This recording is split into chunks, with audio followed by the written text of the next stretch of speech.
Hey, you guys, let me start off with excited that the game's going to be on Veterans Day, Military Appreciation Day, and to once again just thank the people that serve this country. And you guys know how I feel about the military. I think you can read right through it.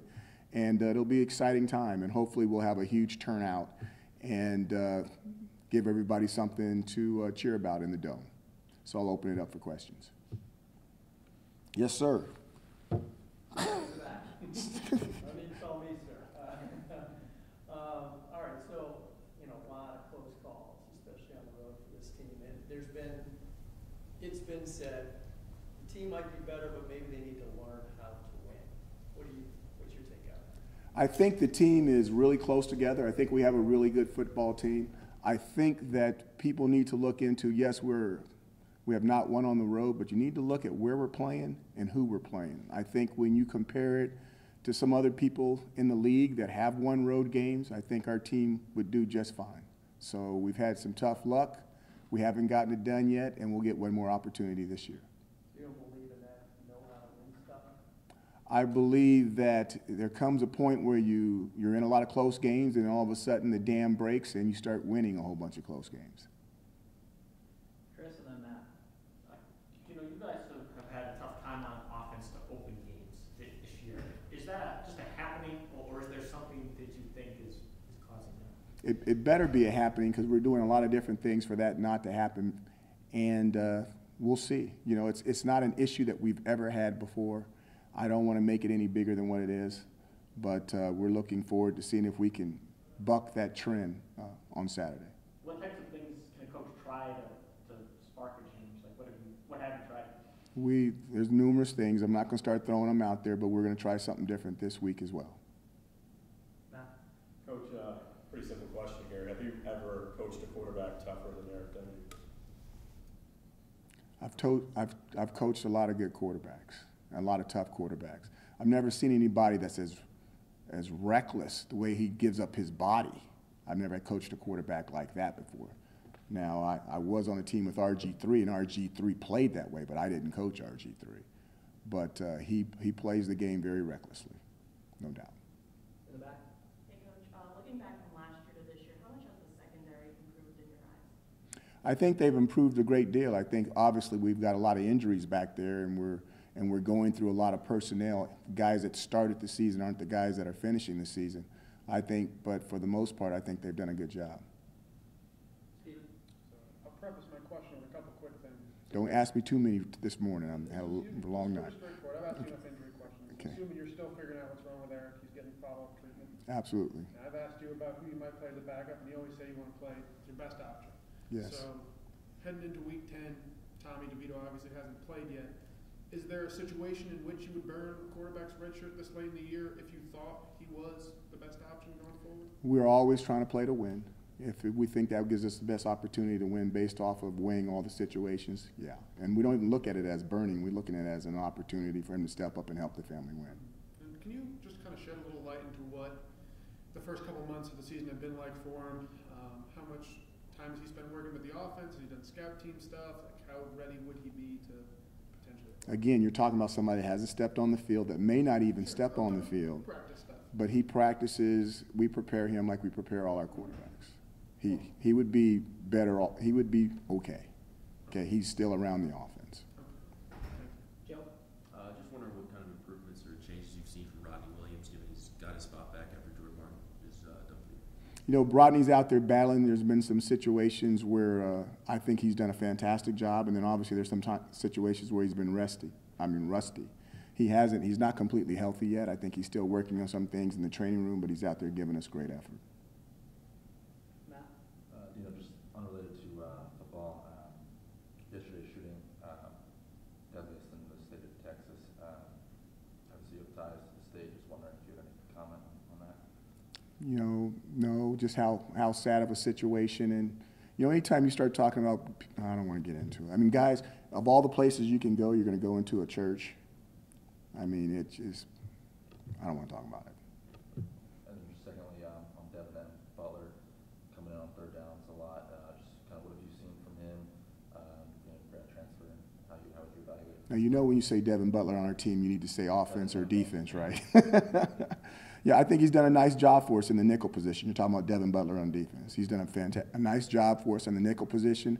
We had him back out there playing some corner, got in some tough situations, but I think inside versus the top receivers on the slot, I think he does a really nice job for us. Mark? Obviously, the margin for error is shrinking with each game that goes by to guarantee a bowl game. So, you know, the assumption a lot of people have had is, well, if they win their last 2 home games, they're in. Obviously, it makes this week pretty important. So can you talk about that situation? I think about Wake Forest and trying to find a way to be 1-0. And I think the more we look into the future, the worse situation we're going to be in. We need to handle the situation at hand. We have a game this week, and the situation next week will be a lot easier if we can find a way to win this week. Do you talk to your kids about, you know, bowl games? I mean, they know. I talked to them about winning the week and being 1-0 when this week is over. Anything you can pass along on Dave on Ellison, the rules violation was, and if he may miss additional time? I won't talk about what the rule violation was, and he needs to continue to do good. If he does good, then he'll have an opportunity. Last 2 questions, Chris and Matt. You know, I don't think I'm asking you to give away anything here, but I know last year you said when you open a game, you don't script plays. Do you use your whole playbook and go off of defense, or do you kind of rep a certain number of plays a high number of times during the week and try to, you know, use a small subset? We rep over 100 plays. We can get over 100 plays in a Thursday practice when we only have 30 minutes. That's not even a lot for us. We have a high volume of Rolodex of plays. There's certain things that we want to look at based off of opening moves like in a chess game. How are you going to play this formation? Are you going to double this guy? We'll put this guy in motion. Who's going to cover him? You're going to rock and roll your safeties. You're going to roll a corner down in this situation. We put formation in the boundary. How are you going to go to the field? You're going to be a field team. You're going to be a man team. There's a lot of things going on that we do need to look at the beginning of the game to make sure we know how we want to play the game. So that's why you say you got opening moves to a chessboard. There's opening moves to a football game so that you can play the rest of the game. Last question, Matt. Coach, it seems like you guys in Wake Forest are in pretty similar positions in terms of bowl contention and overall record. What kind of game are you expecting, and what is it about that team that impresses you? You know, first of all, it's a well-coached football team. You know, Dave Clawson, I followed him into Bowling Green. I saw what he developed. I saw how he built it up from the ground up and turned that team around. He believes in 5th and 4th year guys and not playing people and redshirting them and building up the culture of his football team. And they're very, very well coached. Obviously, they beat us last year, and now they're coming into our place. They're 1 win from a bowl game, and we would like to see if we can get a lot closer to one of those situations. It's going to be a close football game. I think they know a lot about us, and when you look at some of the things they're doing on offense, they look a lot similar to us. They didn't look that way last year. So obviously they've gone out and done some things to change their offense, and I think it's helped their football team, and they're a very, very dangerous team. Nate was trying to slide me down. Let's do one more. How will you? My man. How will you manage Eric this week? Is he got it? He's going to have to take it easy. He's not going to be able to do all the reps, but he's got a lot of game experience. We'll just practice the other guys. He'll be ready to go. Is it fair to say the goal each week moving forward is just getting him to game day, and then just whatever happens? As a quarterback, it's a little bit more than that. He still needs to be able to execute or have the knowledge of the game plan. You know, it's a little bit more complex than that as a quarterback. But him healthy is our best opportunity for winning.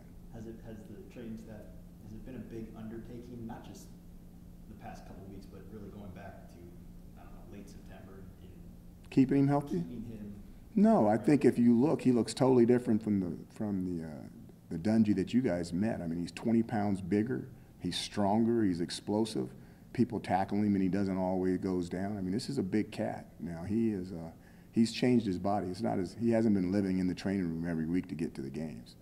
But I mean, he's developing a reputation in this town as being like Mark referenced, one of the toughest guys that have come through here in a while. I'm wondering, is he really tough? Well, you better not call him a name. How much behind the scenes work is being done that is enabling him to Guys, our training room staff does a fantastic job, and what we tell them that you need to, we call them country club hours. We want that place filled up. If you got a little alley, you need to get the alley off of you. We want you 100% for the game, and they do a nice job. They work long hours in there, and this Eric Dungy, I want everybody in there. Coleman, Dante, everybody goes in there. Heck, I go in there. I mean, you want to be absolutely perfect for the game. So we're trying to keep everybody at 100, not at 99, not at 85, not at 76. So everybody spends a lot of time in there. So just to make sure I understand, you're expecting Eric for Wake Forest? Just so you could understand, I'm expecting Eric for every game because that's the best thing for us. Thank you. Thank you.